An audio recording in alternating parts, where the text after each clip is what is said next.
ចាសួស្តីទៅកាន់បងប្អូនទាំងអស់គ្នានៅក្នុងវីដេអូនេះខ្ញុំនឹងចែករំលែកតាក់ទងជាមួយនឹងការ add ទៅលើ indicator buy sell ជាមួយនឹង EMA 4ខ្សែសម្រាប់ការមើលទៅលើទីផ្សារមាននៅក្នុងការជួញដូរផងដែរindicator មួយនេះគឺងាយស្រួលមែនតើសម្រាប់បងប្អូនដែលគាត់ថ្មីគាត់អាចមើលសញ្ញានៅក្នុងការទិញលក់បានចាហើយបងប្អូនអាចនិយាយបានថាបងប្អូនប្រើតាម style បងប្អូនចាឥ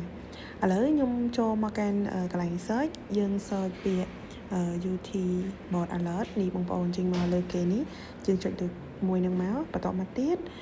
យើង search ទៅលើពាក្យ EMA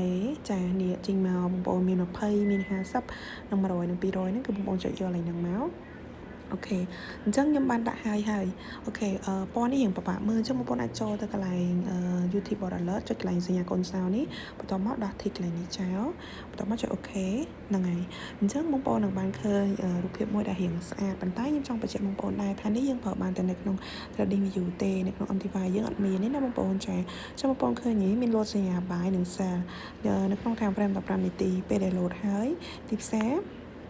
គឺមានការបុកឡើងទៅតែម្ដងបងប្អូនអញ្ចឹងចង់បញ្ជាក់បងប្អូនកន្លែងនេះមួយដែរនៅពេលដែល load វាមានសញ្ញាវាបន្សល់ស្មៅវែងខាងលើអញ្ចឹងហើយបានមានកម្លាំងនៃការធ្លាក់ចុះមកប៉ុន្តែនៅពេលដែលយើងចូលបែបហ្នឹងណាបើសិនជាចេញសញ្ញាបាយអញ្ចឹងហើយយើងចង់ចូលផ្សារយើងចូលនៅលើនេះក្តី stop loss របស់យើងគឺនៅក្រោមនេះណាបងប្អូននៅក្រោម low នេះ3989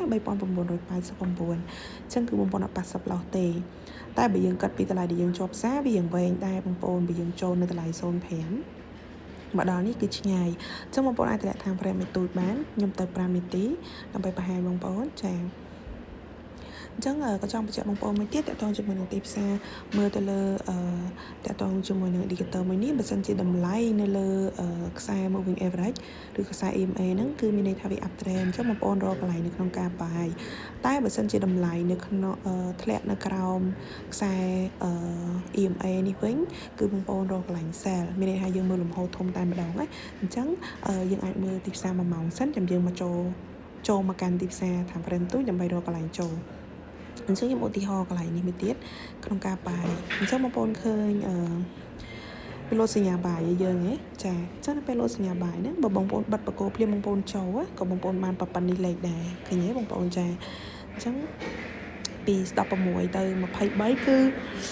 10លេខបងប្អូនចា8លេខបាត់ហើយហើយឥឡូវនេះនឹងបន្តឡើងទៀតអត់តធ្លាក់ទេអូខេអញ្ចឹង